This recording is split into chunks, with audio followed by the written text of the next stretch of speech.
Hey, what's up YouTube's me Andrew here. Today I'm doing my full review on the all-new Lenovo Yoga 3 Pro laptop. Alright, let's get started. Another year, another Yoga, and this is the Lenovo Yoga 3 Pro launched for late 2014. This Yoga 3 Pro features the latest Intel Broadwell processors, as well as an all-new design. With the success of the previous Lenovo Yoga 2 Pro, Lenovo hopes to take the Yoga 3 to another level. Will that be the case? Let's find out. This laptop is one of the first ones to get the Intel Core M5Y70 processor, which is based on the Broadwell architecture. Compared to last year's Yoga 2 Pro, those models had the Intel Core i5-4210 and i7 processor available.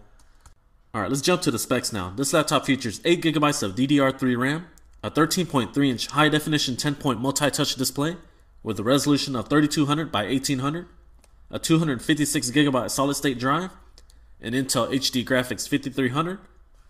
For wireless connectivity, you got a Broadcom 802.11ac with Bluetooth 4.0.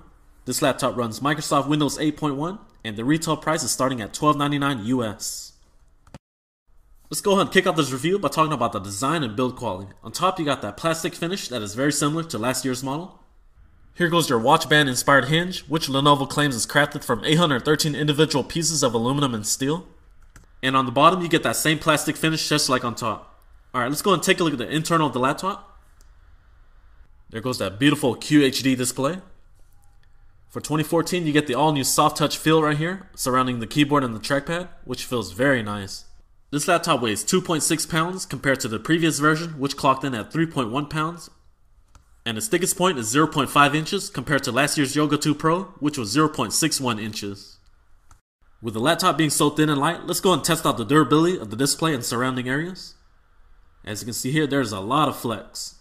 Wow, that screen flex is bad. However, it's kind of expected for a thin and light laptop like this one. Now I'm going to test out the top panel of the cover. Let me go and press down firmly. With the laptop being closed, the flex is not too bad compared to leaving it open. Now we're going to move on to keyboard flex. Let me go and push down firmly.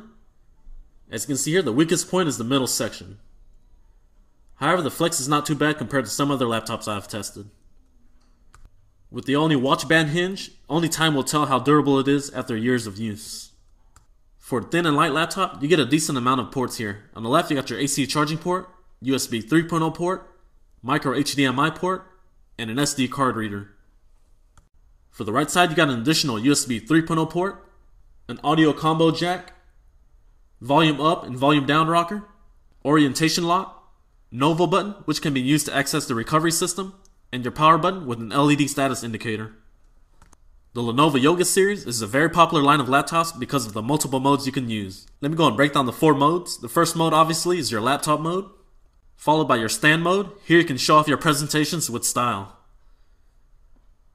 Next up is our tent mode, where you can fold this up in bed and enjoy a movie more comfortable. When you go through these multiple modes, Lenovo will often suggest these most commonly used apps depending on the mode you're in. And last but not least is our tablet mode. Even though this year's Yoga 3 Pro is about half a pound lighter than last year's model, I still find it awkward and cumbersome to use this in tablet mode. One of my biggest complaints is the capacitive home button. Often I find myself hitting it multiple times just to get a response. Hopefully a firmware update will fix this issue, or maybe I just have a bad unit. Let me give you one more demo. See, I had to press it 2 times just to get a response. Now it's responding.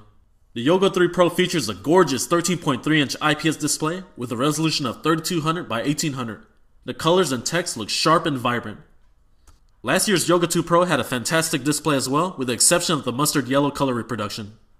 The Yoga 3 has excellent color reproduction and contrast ratios. Overall, I've been highly impressed. Just look at some of these images I'm scrolling through here.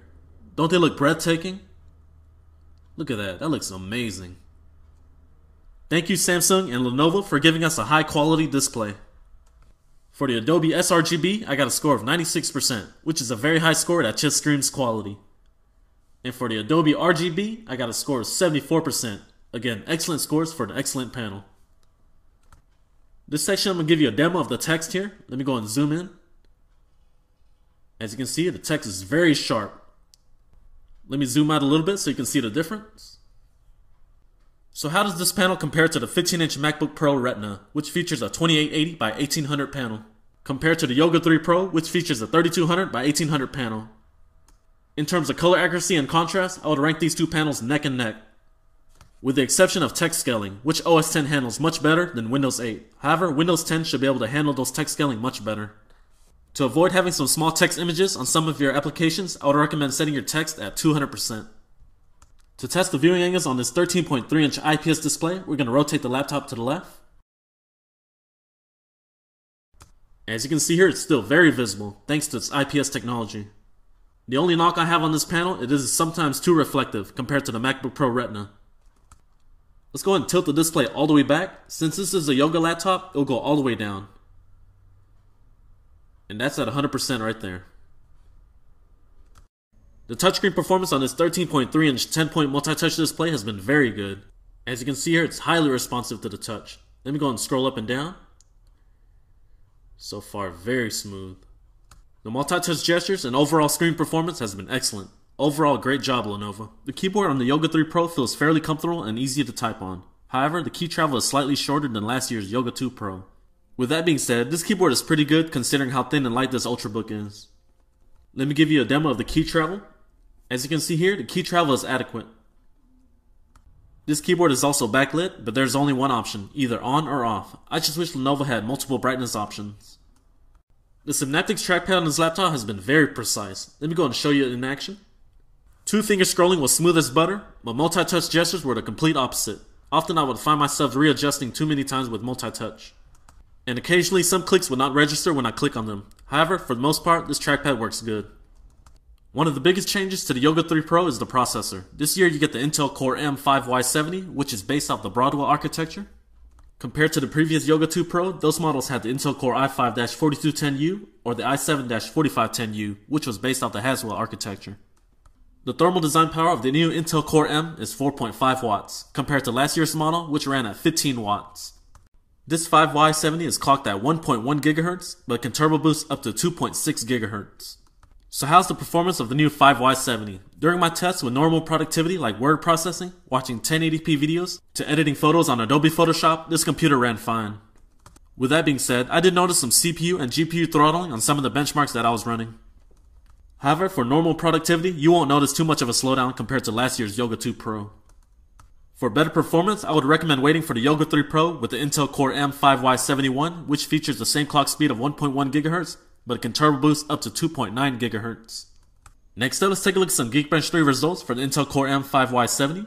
For the single core score, I got 2,472, and for the multi-core score, I got 4,225.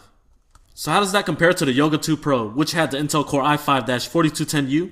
The single core performance from the i5 is roughly 300 points higher, and the performance from the i5 multi-core score is around 1,000 points higher. So yes, technically the Intel Core M5Y70 is a bit of a downgrade compared to last year's i5 series. One of the main advantages of the all-new Intel Core M5Y70 is temperature control. During my test, the maximum temperature I got was around 78 degrees Celsius. Compared to last year's Yoga 2 Pro, those models ran at around 85 to 88 degrees Celsius. So definitely an improvement here. Speaking of temperature control, the external body of the Yoga 3 Pro remained pretty cool with the exception of the bottom right hand corner, which can get pretty warm depending on your usage. And all new for this year is the Intel HD Graphics 5300. Let's see how it performs in some of the benchmarks. For Cinebench R15 OpenGL test, I got a score of 17.75 frames per second. Now let's dive into 3D Mark Advanced Edition. For Skydive, I got a score of 1,634. For CloudGate, 3,332. And for iStorm Extreme, I got a score of 17,676. Basically, with these kind of scores, many of today's games will not be playable on this laptop. The Yoga 3 Pro features a 256GB M2 SSD that is very fast and responsive.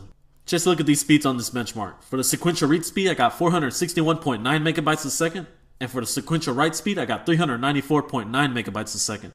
With normal productivity, you can expect anywhere from 5 to 6 hours out of a full charge with screen brightness at around 70%.